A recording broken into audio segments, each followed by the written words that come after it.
তারা 15 বছর শুধু না, দীর্ঘকাল ধরে গণতন্ত্রের জন্য সংগ্রাম করা মানুষ।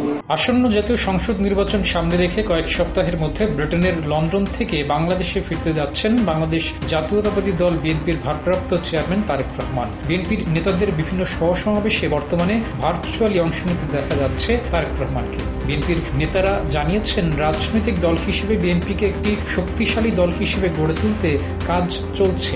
বিএনপির মহাসচিব মির্জা ফখরুল ইসলাম আলমগীর বলেছেন, বিগত ফ্যাসিস্ট শাসন ব্যবস্থায় যেসব প্রতিষ্ঠান ধ্বংস হয়ে গেছে সেসব প্রতিষ্ঠানকে শক্তিশালী করবে বিএনপি।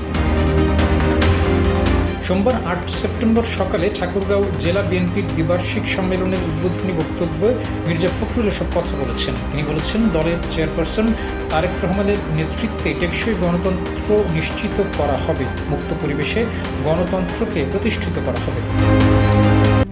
RICL TMX, যুগের পর যুগ স্থাপনা থাকে মজবুত।